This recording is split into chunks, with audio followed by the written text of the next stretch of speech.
create an environment that allows for the centralization of data, but also in a way that is secure, and the advisor owns it and has the control over how that data is accessed and how it's managed. Draw the comparison between using Copilot AI on your data versus a unnamed competitor, and where do you think the data goes as a result?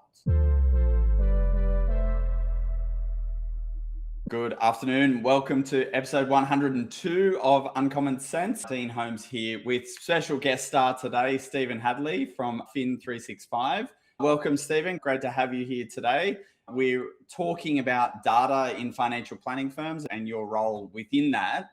But to get us warmed up, you have worn a hat from time to time that's not hanging on the wall behind you, but you've got a bit of a mantra of making advice great again. Can you talk to us about how you think you're making advice great again, and what's the motivation behind that? The original motivation was to get people's attention at our Symphony conference in 2025, sometimes talking about things like data can be somewhat mundane or perceived as mundane and boring. It was not too long after the US political cycle, and having sat in the advisor's chair, which is where all this began, and knowing the journey that the advice industry has been through and how difficult it has been for advisors to really do what they want to do best, which is deliver great services to their clients and see as many of those clients as possible. For me, it was just a way to have a little bit of play on words, but highlight the fact that technology, which is underpinned by data, is really at the core of enabling financial advisors, financial services businesses to uplift and to essentially deliver great service to as many clients as possible. Yep, absolutely. And the measure, I think, ultimately is that there's two different measures on how many clients could an advisor serve in these new future models, and then what is the right revenue that an advisor should manage. And with great technology, we hope both of those things move up as part of this process. And so what's broken in the current system in relation to data? What are you trying to fix with advice practices data at the moment? It's probably a couple of things. The first is that historically it hasn't been centralized.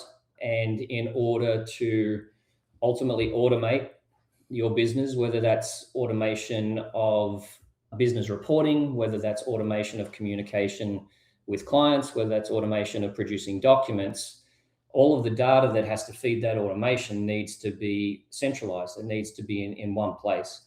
The second is that it hasn't been clean.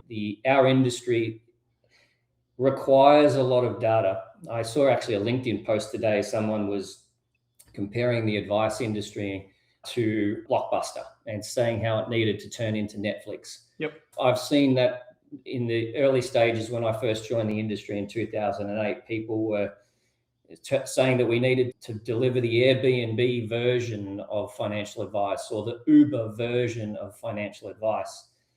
And I understand the analogy to a degree, but when you compare the breadth of data that goes, just think about how much data goes into a reverse fact find on a client. There's no comparison between what Netflix needs to deliver its services or Airbnb needs to deliver their services and financial advice. So it historically has been quite challenging to centralize and keep the data clean because most of that upkeep of that data has also been manual. So when we talk about the problem we're trying to solve, it's really threefold. The first is create an environment that allows for the centralization of data, but also in a way that is secure and the advisor owns it and has the control over how that data is accessed and how it's managed. The second is how do we automate the upkeep of that data to reduce the amount of manual effort. So whether that's data feeds or integrations with systems like Xero for revenue data or online fact finds, it's making it easier to get data in. And then off the back of that, how do you automate? Is that a Power BI report or a Power Automate flow or a Copilot agent or a client portal? All the different ways we can take that data and more efficiently deliver the services to the clients. Yep, absolutely. And we probably all can reflect about how many different spots even in a small practice today, how many different spots data sits, and also the same data. So, if you go through, you've got a core CRM, whether that's Xplan, Fin 365 or Advisor Logic, got all the platform providers, you've got your email, your deleted items, your sent items, and your SharePoint or OneDrive, just as very basically where clients' data might be sitting. And then if you've got a portal or something like that, you might start to grow the number of pieces of data. And so when we bring them all together, you've mentioned a couple of Microsoft products, and both of us at different times would say that we're really fans of Microsoft in terms of business systems, which we'll talk a little bit about as we go through in terms of security. But why was Microsoft the core, or why is Microsoft the core of what you're doing? It's two reasons. First, I think 80-90% now use Microsoft's business applications. And you mentioned email. A lot of, even today, significant amount of communications with our clients is still happening via email. In the beginning, when I looked in my own financial advice business at what I was trying to accomplish, which was automation of the back office so I could see more clients, and I looked at the proprietary systems that were available off the shelf and had CRM capabilities. You mentioned a couple of them. And then I looked at the automation I was trying to achieve. I realized that if I had a CRM that integrated with Outlook and with SharePoint and now with Teams and with Power BI and all of those other tools, that was going to deliver significantly more efficiency gain than just this statement of advice that I might have done once a week. Yep. And so for me, and also the other reason was in a small financial planning business, when you're funding a technology uplift out of cash flow, you're not going to try and build a CRM from the ground up. Yep. And so starting on the shoulder of the giant and configuring and customizing and then integrating Microsoft Dynamics specific for a financial planning business it just made engineering sense. Yep, absolutely. And so that's the essence, if we break that down, is that Microsoft Dynamics is one of the top, let's say, 3 CRMs in the world in terms of probably usage. And when both Microsoft Dynamics and say Salesforce are 2 tools that can be incredibly customized for their end user, you've managed to customize Dynamics for the financial planning industry overall in terms of Fin 365. And so talk about the data security that gives an advice practice if it's all kept within this Microsoft moat of security. So that's the key thing is, whereas most of the other systems, if not all, host your data in their environment, in their tenant, and you log in to them.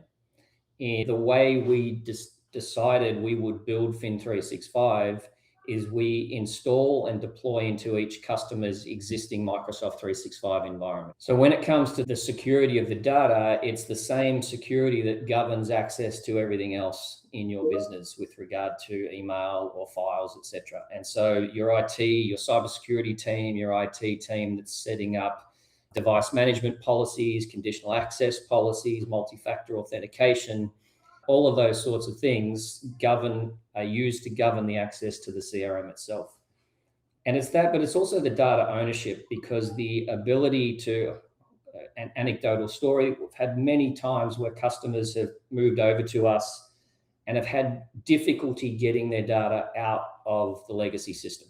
And to me, as the advisor, when I was sitting in the chair and I was under a dealer group for a while, then we self-licensed, it was always really important to me that I owned the data, because that was one of my biggest assets, not just from day-to-day operations, but also succession planning and valuation of the company and those sorts of things.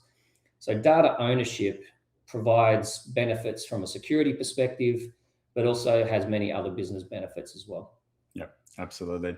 And so when I think about the data, obviously that if we know where it is and we know legally where it is as well. And so that's all of the data sits in the tenant of the financial planning business. That's all hosted within the Australian borders as well, which is really important. And then when which we'll mention a fair few times. I think Stephen will keep count. But when you think about using different AI engines on your data, draw the comparison between using Copilot AI on your data versus a unnamed competitor, and where do you think the data goes as a result? Yeah, it's the hot topic right now, isn't it? So we should keep count about how many times we say AI. It's important to understand some of the basics of the AI foundation, and I'm not going to go into too much detail because I don't pretend to be an expert. But when we talk about the AI engine, it's really the model that takes in the information and then reasons over it. And that model can be hosted in any way. In the case of a lot of these new third-party tools that are popping up, there's at least 10 that if I thought about it for a minute, I could list off the top of my head. Yep. The first question, and they all do some really cool things. There's no doubt that AI has finally gotten to the point where it can add practical value, tangible, measurable value. Because we are working on it ourselves. We have things that we have already released, and they are adding value for our customers. But all these tools are hosted somewhere, and the model, at least all the ones that I've reviewed, the model is not hosted within your Microsoft environment, which means when you give the model the transcript from a Teams meeting, or you upload a fact-find document to have it pass the information, or whatever else you are feeding into it, it is leaving your tenant and then going into the model. Depending upon how that model is hosted, and I think most people are aware these days that using ChatGPT and public version of OpenAI is a bad idea. Yep. But depending upon where these third-party tools are hosting their model, it's really hard to know exactly what is happening with your client's data. Is it there temporarily and then it's discarded? Is it used to train the model, and so therefore it is in some way remembered and persists? And it's just a big unknown. And for me, a big unknown means at least being cautious and taking a wait and see approach with a lot of these third-party tools. The benefit of Microsoft is they are ring fencing the models inside the tenant. Yep. And this is not true for all models right now. So for example, the OpenAI models are currently ring fenced. The agentic models are not yet. But Microsoft, like it has done with technologies in the past, it's not just picking one winner. Microsoft sees itself as the interface into these agents.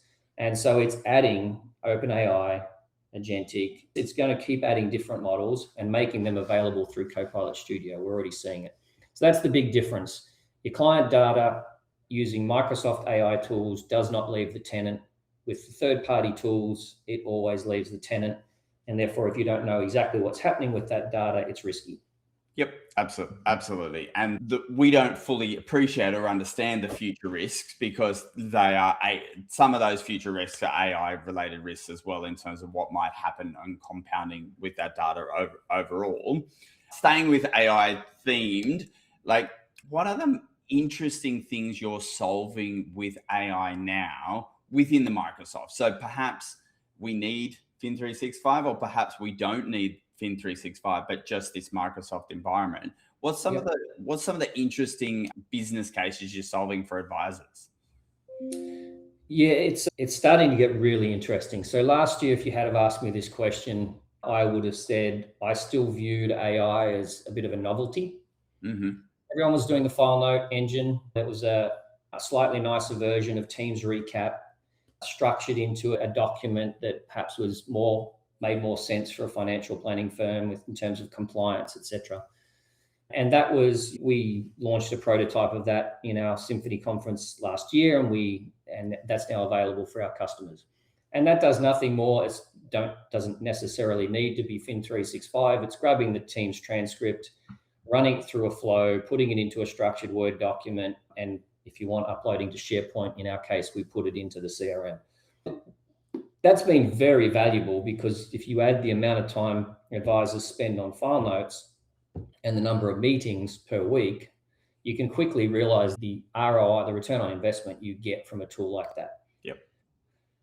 One thing I will say, however, that I've also noticed before I jump onto what are we doing now is, and I'm falling a bit of a victim to this, is a propensity to just trust that AI is spitting out something that's accurate. And we all do it now. We go to the search, you type in something in Google or Bing or other engines, and it brings up the AI answer first. You don't even read anything else. You read the AI answer, and you're like, oh, that must be it, rather than going, hang on, let's double check. And I demonstrated at the conference last year how I could ask two AI the same question in two different ways, and it would give me two different answers. So anyone who thinks, even with these file note engines, that it's spitting something out and don't need to go and run your eyes over it. You're setting yourself up for problems when someone comes and wants to look at that file note and realizes there's all sorts of inaccuracies there. Yep. So just flagging that as something that I'm still seeing, and I think we're all starting to get a little bit lazy maybe with some of what AI can do. What are we seeing now? I went to Microsoft Ignite in November, and it was eye-opening. I actually got to sit with the product team and build some agents while I was on site. And some of the things that we're looking at really get very interesting when you're combining structured data in a CRM. So when was the last time that I delivered formal advice to my client? What was the date of the FSG that was delivered? What was the version of the FSG?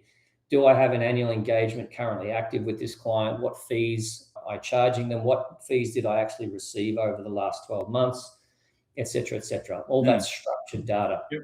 What's the risk profile of this client, joint versus individual? And when did I actually last ask them the questions about their risk tolerance?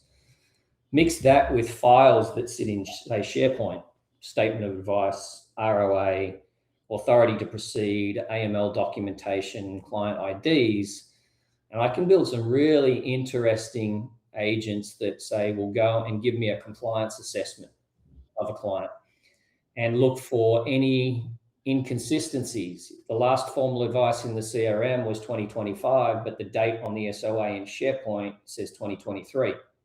Where's the file for 2025?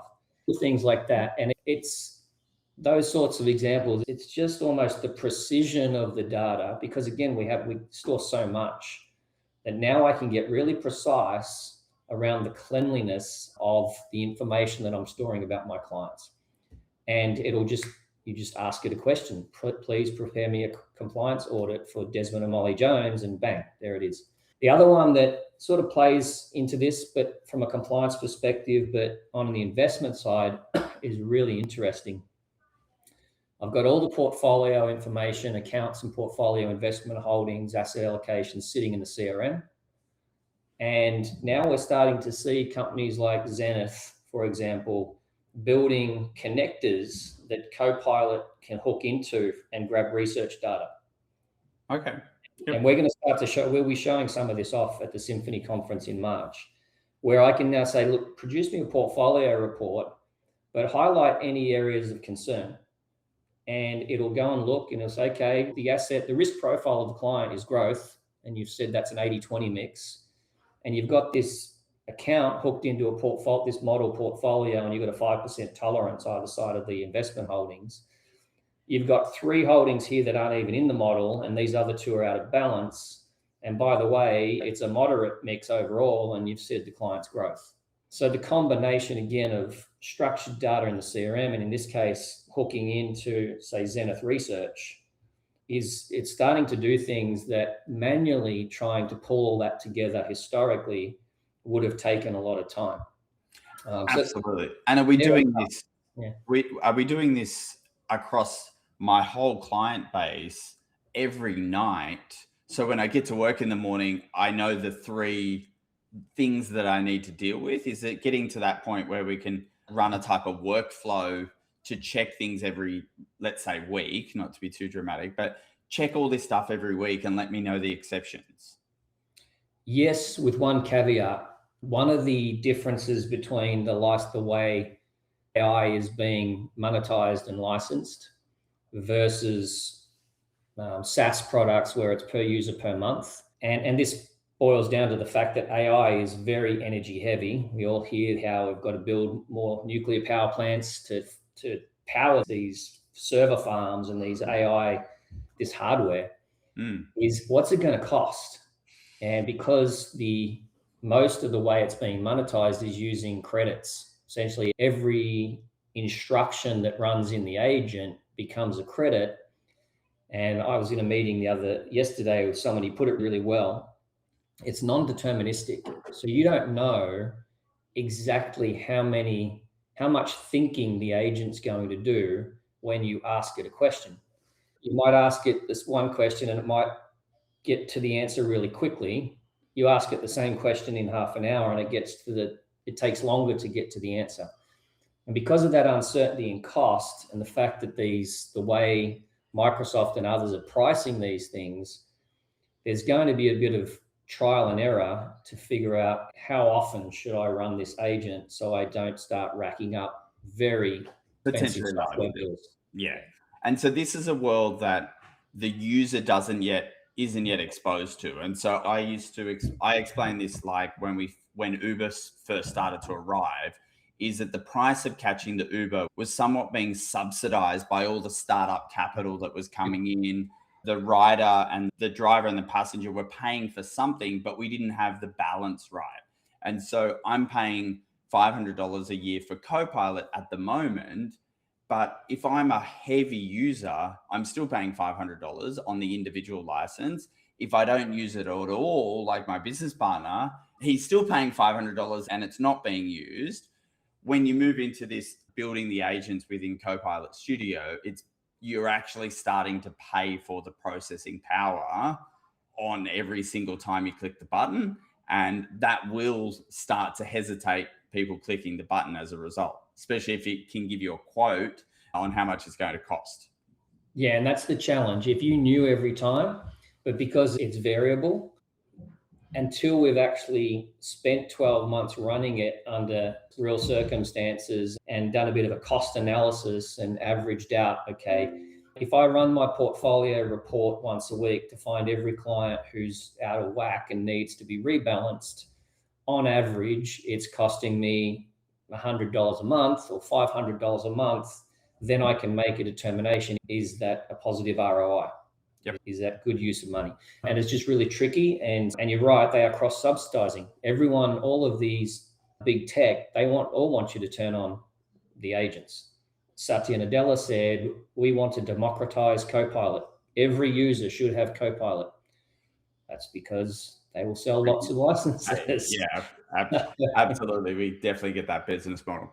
And one of the things that Bill Gates came out to say yesterday or the day before about many AI firms will fail, but the concept of AI is obviously here to stay. And so that's just highlighting the risk of partnership in this context as well, which maybe advice firms aren't thinking about, Steven, and going, I've found a tool. I think it's this beautiful, bright, shiny toy and it's working, but the resourcing and pricing of that particular provider is going to be a challenge. Yeah, and it's so easy to spin these things up. It really has become the cost to entry, the capital injection that's required to spin up and some sort of AI tool right now is quite low. And there's a lot of subsidization going on with the various models to get people in. Yep. But eventually that will start to change. And the other thing that is just a reality of the Australian market, especially if you are purely focused on financial planning, there's only so many customers to go around. Yep. And this was something that we went through 10 years ago when we launched, and there was 3 or 4 others that launched right around the same time as us. And it was a question we often got asked, what level of confidence can you give me that you're going to be around in 10 years? Thankfully, we're still here, but it's a valid question. And when it comes to the unknown cost, at least in our case, we could measure what it was going to cost us and what the potential revenue could be. I think that projection calculation is harder when it comes to AI tools. Yep, absolutely. So let's turn it back a little bit to data if we can. And so Power BI is the Microsoft tool that helps tell how I explain it, tell stories with data, that it brings it all into one. How are some of the practices that you work with using these Power BI dashboards to understand their quality data that they now have, to understand and make decisions in the business? A few different ways. One is cleanliness. So we provide a number of templates to our customers out of the box to get them started. And one of them is actually called Data Integrity Report. And it looks at all of the key tables, the household, the client, the contact, the related entities, the assets, and some of the core fields you would expect to have populated. And I've used this, anyone that's done a demo has heard me say this before. You can't send a happy birthday email if you don't have the date of birth in the CRM. Yep. So if that's a little automation that you would like to do, because it's automated and it's a nice customer experience, then you need date of birth for every active client in the system. Once you understand what you're trying to accomplish in your business with regards to document automation or process automation, that flows down to data requirements. And so making it a discipline to make sure it's complete gives you all of the benefits off the back end. So data cleanliness, absolutely. Then the other one is really looking for efficiencies within processes. So why is it taking me 3 weeks from the time I see the client to get the SOA done and the authority to proceed? Yep. What's the bottleneck that I'm seeing? Why is it taking this staff member on average 3 hours to complete this task and this staff member's 45 minutes? Is it a seniority? Is there a cross-training opportunity here? So I really can drill into bottlenecks and inefficiencies within the business by measuring actually what's going on. Then the other big one, and this probably should have led with this, is just cost to serve, profitability per client. Yep. If I have every email, appointment, phone call, task associated with delivering services to a client, and I cross-reference that with revenue, now I have a profitability per client metric.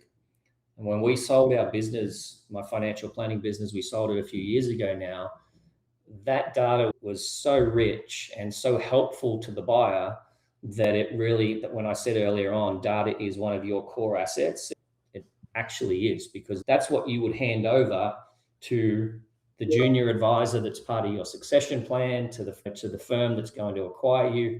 And there's a lot of M&A going on in our industry right now. So they're probably the three: data cleanliness, process efficiency, and then the valuation of your business and how well that's performing from a profitability per client perspective. Yeah, absolutely. And even the simple one of, before you even get to profitability, just revenue per client, to be able to have a really high quality dashboard that is telling you, not from your gut, which is your top 10 clients, but actually from the data, what is your top 10 clients from a revenue perspective.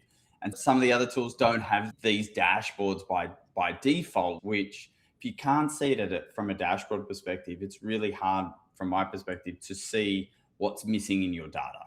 How do you, like, going through and going, how do I identify all of my dates of birth? But then there's probably hundreds of ideal fields within any CRM that we should be maximizing. So irrespective of Xplan and VisorLogic and Fin365, etc., the fact that there's fields in these CRMs that we're not putting attention into filling out is a data issue. It's a staff probably training issue, and then being able to understand how important it will be in the future to keep our databases up to date and make the right decisions off the back of it. Especially with some of these more capable tools coming online, it still requires the data for them to perform. And that first mechanism, that feedback loop to at least identify you have gaps, how you then solve those gaps, whether that's staff training, whether that's hiring a data analyst to come in, and because there's ways to bulk clean if you really understand the relationships and how these systems work. And we're seeing that quite a bit right now. Is one of the reasons we acquired Quirk last year was a number of our customers are starting to, whereas in the past they might have brought in client services help or paraplanning help, now we're starting to see firms hire data analysts and CRM developers to come in and actually take these. Yep. Yeah, that's becoming quite common.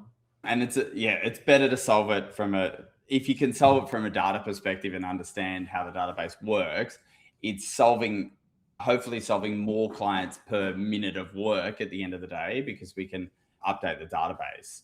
So a couple of other interesting questions, if you reflect on your journey and what you've built.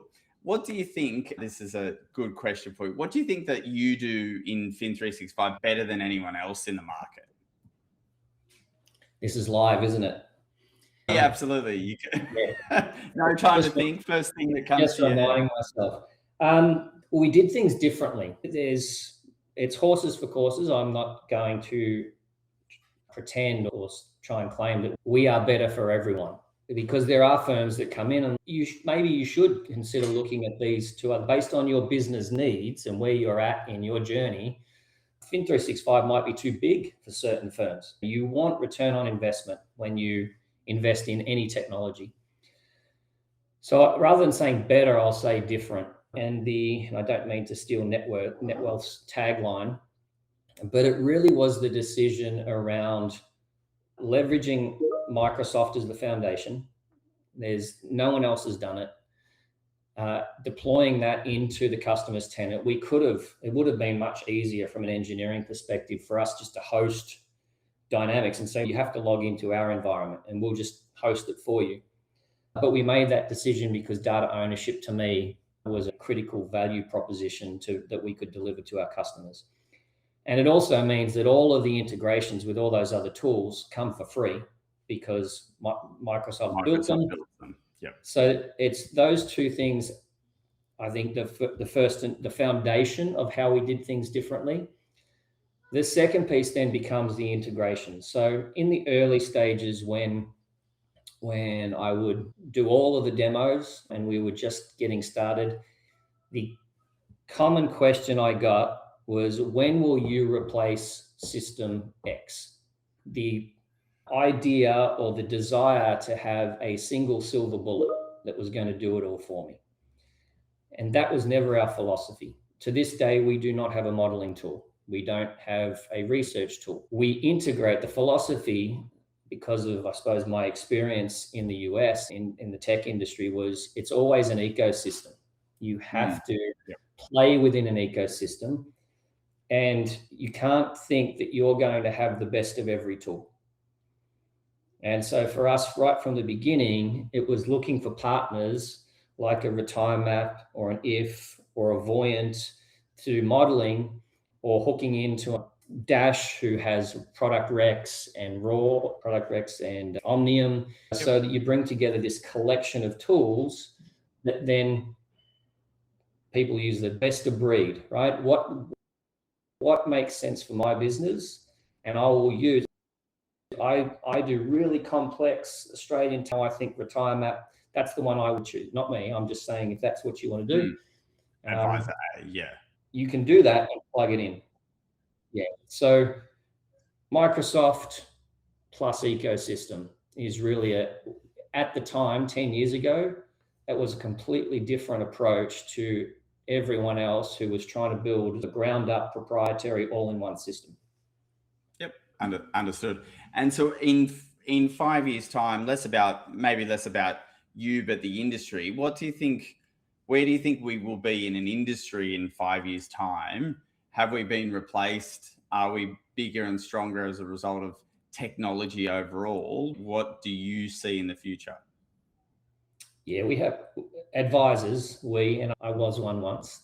We haven't been replaced because financial advice ultimately boils down to a trust relationship with your clients. And the answer is not always an objective black and white, this is the right thing you should do. I tell the story of one of my clients who was a single lady. She'd been a school teacher for about 30 years. She had, given her circumstances, had a very large superannuation balance. And so was always cautious with money. She was just naturally frugal. Every time I saw this client in a review, she would come in feeling a little bit guilty, saying, I bought a new pair of shoes. She loves shoes. And she would come in and she would tell me about this latest shoe shopping spree. And she's like, is it okay that I bought the shoes? And I said, you can buy as many pairs of shoes as you want. She needed that reinforcement. Yes. It was less about what funds did I have her in, or were those funds performing well. It was a peace of mind that everything is going to be okay. Technology will never deliver that peace of mind, because there will be moments where I need to make the decision. Do I sell my house now or in 3 years' time? Now, maybe the numbers tell me that if I do it in 3 years' time, then I'm going to be a little bit better off because the markets might have gone up, but it's not always a black or white answer. So the advisors will not be replaced. They will be better equipped. Yep. And they will be able to see more clients. And when you look at the supply-demand imbalance right now, we all know that there's not as many advisors as there used to be, and there's lots and lots of clients who are getting older, who are transitioning wealth, who are trying to retire, and they want advice. Absolutely. And they want to, and this is true for the next 5 years and beyond, is that they want to talk to a human to help have that trusting relationship to navigate through at the end of the day. And so some of the things that happen in the background can be automated through data and AI, but ultimately that relationship of holding a client's hand, I think, is incredibly valuable. So Steven, we've hit the 40 minutes, which has happened really quickly. So thank you very much for your time and sharing some of your insights with us today. Do you still have tickets for your symposium? Is there any available still? There are a few. It's filling quickly, but it's still, what do we got? Just over a month. Okay. Yeah.